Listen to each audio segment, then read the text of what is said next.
Hey guys, welcome back to my channel. So, as you can tell by the title of the video, I'm going to be talking about what I thought about Season 2 of Love Alarm. I watched the show sometime during spring break. I finished it within 2 days, and I was requested by some of you to talk about it and kind of give my opinion on what I thought about the second season. And I'm going to in this video. And I'm going to kind of give like what I thought, some good stuff, some bad stuff, some stuff I noticed, and yeah, that's basically what this video is about. So before I get started with the video, I do want to talk about the rise of Asian hate crimes that have been happening in the world, mainly particularly the US, especially since the pandemic has hit us this past year. A lot of Asian hate crimes have risen up over 100%, and that's very, very terrible, especially since a lot of it is deriving from negative stereotypes with Asians and the virus, and it just comes to show how negatively stereotypes can affect different minority groups. My heart goes out to anybody who's been hurt in any way by these Asian hate crimes, and my condolences do go out to anybody who lost their lives, especially in the Georgia shooting that happened about a week ago that killed 8 people, 6 of them being Asian women.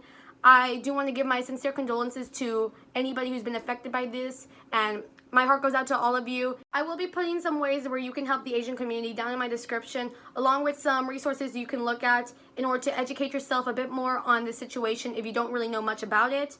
And I guess that's it. I do want to preface, please, if you can, donate to help organizations who are supporting the Asian community in this time, and hopefully we can just make the world better. I know that's a lot to ask for sometimes, but when you live in a world where people just hate on you just because of the way you look, it's not right, you know, especially like just because you're different. It shouldn't give you any way to be mistreated by anybody, you know. So I guess that's it. Like I said, I will be putting links down below in my description for ways you can support the Asian community. And with that being said, let's go on with the video. I do want to preface that there is a spoiler warning here for Season 2 of Love Alarm. So if you haven't watched it, I recommend you go watch it right now. It's on Netflix. If you haven't watched it, but you still want to proceed with the video, go right ahead. I'm not going to stop you, but this is just a little warning. So, Love Alarm, I finished it during spring break. I finished it like 2 days in, like I said,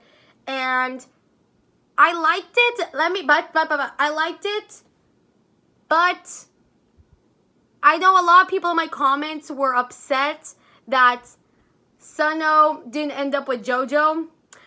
I'm actually not upset. Before you go into my comments, let me explain.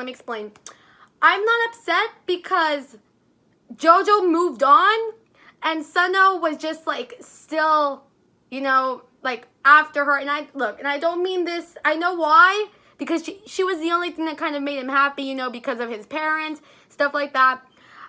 I know why, but she was already she already liked his friend, you know, she had moved on, and Suno was still with his girlfriend, and I didn't personally like that, how he was going after JoJo while he had a girlfriend, and it made me sad because here his girlfriend thought that she wasn't good enough for him, and that she never rang his love alarm and stuff, and she felt bad. I didn't like that whatsoever, you know. Now, I like JoJo and Haeyoung's relationship because of how, I don't know, their little moments together was really cute. You know, I just thinking back about it when I reacted to the trailer.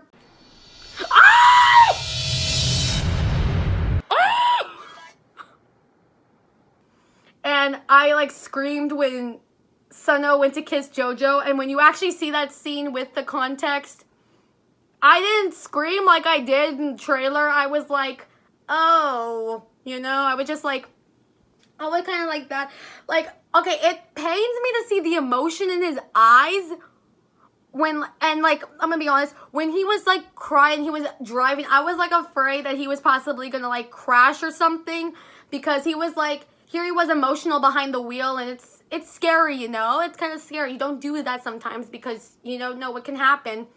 And I think overall, I liked at the end when JoJo and Haeyoung wind up being together, you know, and they meet when they're like running, and I like that. That was kind of cute. I like how Suno went to make amends with his girlfriend or his ex-girlfriend. I think they end up together at the end. I'm not really sure. I'm kind of still foggy on that. I really like that. He tried to make amends with her to hopefully, like, you know, ring her love alarm, stuff like that. I thought that was kind of cute. Now, the developer guy. I want to talk about this. The developer guy. Don't get me wrong. Okay, I didn't think it was Deku. I didn't think it was him. I'm sorry if I butchered his name, and I'm sorry if I butcher anybody's name in this video. But I didn't think it was Deku. I really didn't. There was some part of me that thought it was him, just like very little, but I was like, there's no way you can make that big of a transformation. I really don't think. It is kind of possible, but I don't think so in some ways, you know? So the developer guy is Deku's older brother, right? He takes the title after Deku tried to kill himself, right? And I thought that was really sad how that's how it was. And I thought at first he tried to fake his own death to kind of get rid of, like, he was Deku and stuff. And he's now just a creator of Love Alarm. I thought that was it, but he actually did try to take his life. And I personally, you know, I feel bad when it comes to anything like this because, you know, a lot of people do have their reasoning for why they want to. And my heart does go out to anybody who is struggling with this. But please know you're loved. Like, I'm just going to bring this up right now just as a little message for anybody who needs to hear this. Please know you're loved and that you are cared for. And you don't need to go through with anything like this. Just sending some love your way if you need any little bits of happiness. Okay? So yeah, I didn't think it was Deku. I did not think it was. The friend, JoJo's friend, her college friend, was just like, she was on point. That's some foreshadowing right there, saying like, oh, that's probably his brother. Yes, that is some foreshadowing right there. The stalker guy. I want to talk about this one for a hot minute. Okay. So the stalker guy, we see him in like the second episode, I think, because there was only 6 episodes with like an hour per episode. He basically, like, he knows that JoJo is the creator of the Ringing World, which is the, you know, it's the little drawing she makes on like Instagram, I believe. I believe that was the app they were using. And so he becomes like obsessed. He stalks her and stuff like that. And she, you know, she's scared, right? And okay, and also one thing I do want to point out. Also, I'm gonna bring this up in a bit. Right now, I'll bring it up right now. You know what? I'll bring it up right now. The one thing I didn't get was when the developer guy didn't want JoJo to get rid of the shield, right? I didn't get that whatsoever. I thought two reasons I thought this was, 2 things I thought of. Okay. One, it was because, you know, he wasn't the actual developer, Deku was, and he didn't know how to remove it. Or two, he was somewhat aware of the stalker guy, and in order to make sure her love alarm didn't go off, he told her to keep the shield. You kind of get where I'm going with this? Okay, because, like, look, at, like, the last episode of Love Alarm, or the second to last episode, they're saying that Love Alarm stores people's data, right? They're storing the rings and everything like that. And as we know, somewhat in the show, I don't remember what exact episode, as we know, there was a girl who was killed by the stalker guy who, you know, who is, like, all for the Ringing World, so obsessed with it. So what if the developer guy, Deku's brother, I forgot his name, I'm sorry, what if he knew about that, and to kind of make sure JoJo didn't get harmed in any way, he told her to keep the shield on? I don't know. This is just a theory I have. And it was kind of a, I don't know, it was kind of a thought I had, especially after finishing the show. Okay, the cousin. The cousin, in a way, gets a redemption arc in a little bit of a way. So as we see, JoJo's cousin, I forgot her name also, I'm so sorry. She wants to be part of the badge club, right? That's what it's called, yeah. She wants to be part of the Love Alarm badge club, which you have to get a certain amount of people to ring your love alarm in order to be part of it. So here she is trying the entire time. She kind of gets in a way, a character development. But when her and Deku meet, like, later on, and she finds out he's the actual developer, I was just like, we were all rooting for you. How dare you, you know? I was rooting for you. We were all rooting for you. How dare you? Like, I don't know. It was just how she was kind of a little mean to him. I did like, though, how he did put out that she was the muse for Love Alarm. I thought that was really cute. However, at the same time, when she kind of goes into, like, telling her fans and stuff how it went and how she was the muse of Love Alarm, I thought that was kind of a bit like, Miss Ma'am, you weren't like that, though. You know, it was just... I do want to bring this one up. Is it just me, or were we expecting one thing that didn't show up in the show that we were told at the end of season 1 that was possibly going to be a big thing in season 2, but just didn't even show up one bit. And I'm talking about the, you may have noticed, like, at the end of season 2, like, there is at the badge club meeting thingamabob, there is, like, this group of people who are very anti-Love Alarm, and, like, they don't like it one bit. But then when we get into season 2, like, you would think that would be a very big plot point for season 2. But when we get into season 2, they are nowhere to be seen. There's not even a mention of them.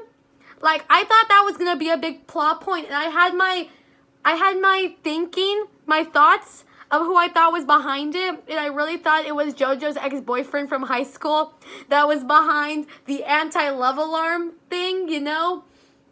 But why wasn't that a big plot point in season 2? I'm so confused why that was not talked about. Like, I wanted to see more of that.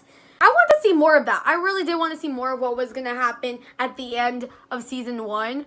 But we kind of got more of a love triangle between JoJo, Sunho, and Hyung. Like, kind of like season 1.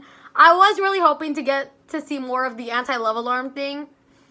But alas, they didn't go through with it. I'm really wondering why. Don't tell me. I hope I'm not the only one who noticed this. I really do hope other people noticed. If there was like, you know, that difference where that was at the end of season 1, but it's not talked about in season 2. Tell me if I'm not the only. I really want to know if I'm not the only one who noticed this. Please put it down in the comments if someone noticed this. I'd like to know. Another thing, I really do think, going back to the character redemptions, I really do think Sunho's mother kind of got a redemption arc in a way. Like, poor her. I do see where she's coming from. Do not take this in the way that I am justifying how she treated Sunho in his childhood. I am not justifying that whatsoever. However, I do see, I'm happy that she's trying to, like, talk to him a bit more and stuff like that.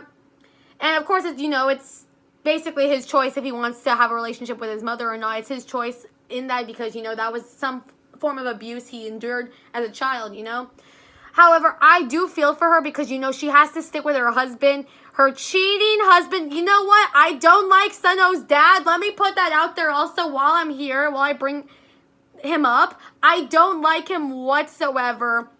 He was just, no, we don't like him. Like, all my homies don't like him. I personally didn't. Like, at least I didn't. Because, like, she had to stay with him in order to keep their image, and God knows that can be some stress on somebody. And it was because he was like a politician, right? And he wanted to keep this happy family image that he failed to see how his son was doing and how his wife is and how he treats her, I didn't like that. No. I don't like him. I don't know if you guys don't like him. Anyway, I don't know what else there was in this. I think I am missing something. If any of you guys noticed something with the new season and that I didn't bring up, put it down below. I'd like to hear what you guys thought about it, because I did note that a lot of you guys did comment on my reaction video, and you guys had a lot to say about it, and I would really like to hear what you guys thought about the season and stuff like that. I guess that's it. I really kind of just vented on what I thought about it. Did I think that it was bad? No, I didn't think the season was bad. I thought it was really interesting.